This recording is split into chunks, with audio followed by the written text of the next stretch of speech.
Yes,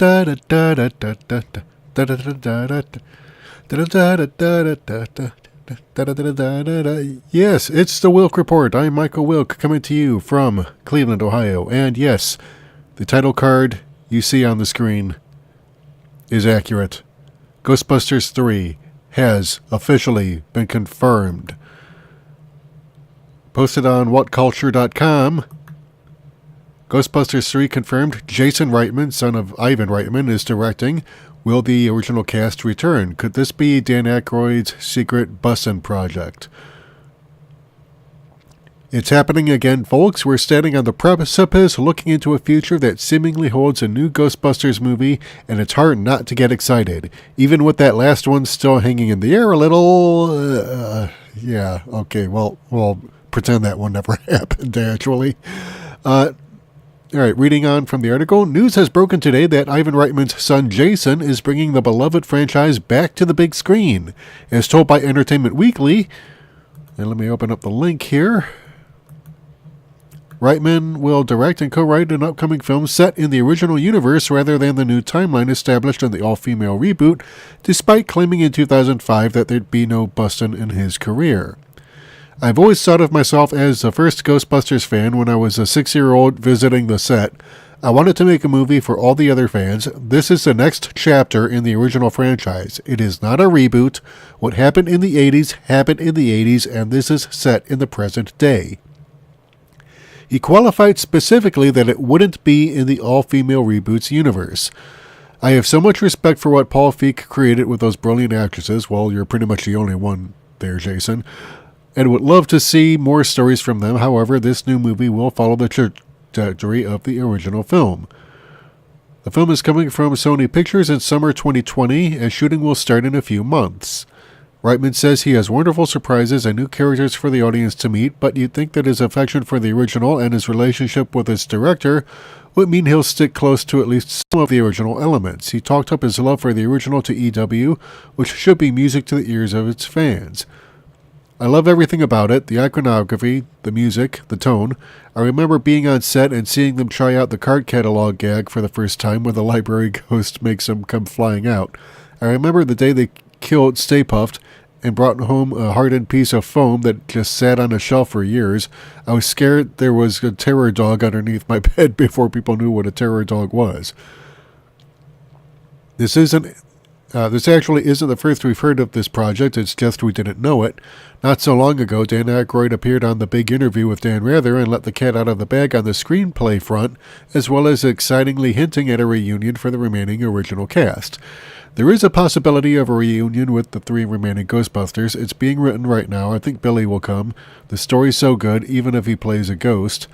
And for further suggestion that it'll be a direct sequel to Ghostbusters 2, well, Ivan Reitman is back on board producing, and he has pretty big hints at the original cast returning to usher in a new generation of Ghostbusters. It will be a passing of the torch both inside and out. It was a decision he had to come to himself. He worked really hard to be independent and developed a wonderful career on his own, so I was quite surprised when he came to me with Gil and said, I know I've been saying for 10 years I'm the last person who should make a Ghostbusters movie, but I have this idea. Literally, I was crying by the end of it. It was so emotional and funny.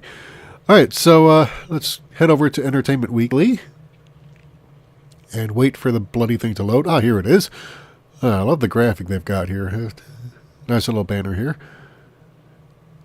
Do you believe in UFOs, astral projections, mental telepathy, ESP, clairvoyance, spirit photography, telekinetic movement, full trance mediums, the Loch Ness Monster, and the theory of Atlantis? Well, if there's a steady paycheck in it, I'll believe anything you say. Oh my God, yeah, this is some pretty good news here from Sony. Obviously, they're going to have to work in some excuse for why Harold Ramis's Egon Spengler won't be in, because Harold Ramis passed away in 2014. They could make him a CGI ghost. I would have no problem with that. Or maybe they could make a reference saying that Egon's happy in the containment unit because he's getting to do all this upfront research from the inside. So you don't need to really do anything. You can have a throwaway line like that, but we'll see what happens. I do think it would be a huge insult to Harold Ramis' memory if you don't at least include some mention of his passing to explain why Egon is not in this. So, but this is a movie that should have been made in 2016 that Paul Feig refused to make because he wanted to do like this all-female reboot, which, would have been fine if he'd made it the Passing of the Torch movie that it should have been from the beginning.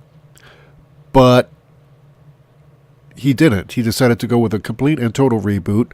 It was poorly written. It was not funny. The characters, such as they were all cookie-cutter cutouts. Leslie Jones's character was really a black female stereotype if you look at the previews.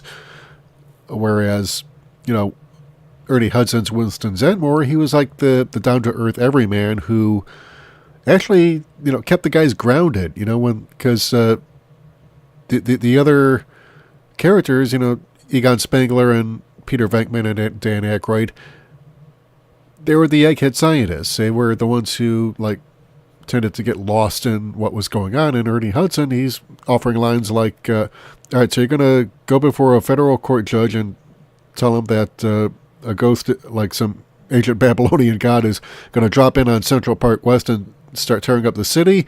No offense, but I got to get my own lawyer.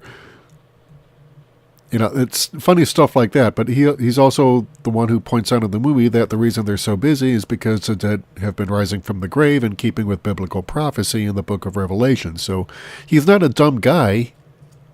He's just, an average working stiff who's, fully capable of going toe-to-toe with these guys for, discussing, the subject matter. But, with Leslie Jones, she just plays basically an idiot. And I think that was disrespectful, not just to her as an actress, but also to black women, in general, saying, okay, you can only play a stereotypical dumb black woman who gets all the dumb jokes because reasons. No. So, I find this very encouraging. But it looks like Jason Reitman co-wrote the screenplay with Monster House and Poltergeist remake filmmaker Gil Kennan. I haven't seen the Poltergeist remake, so I'll have to withhold judgment on that until I actually see it. But the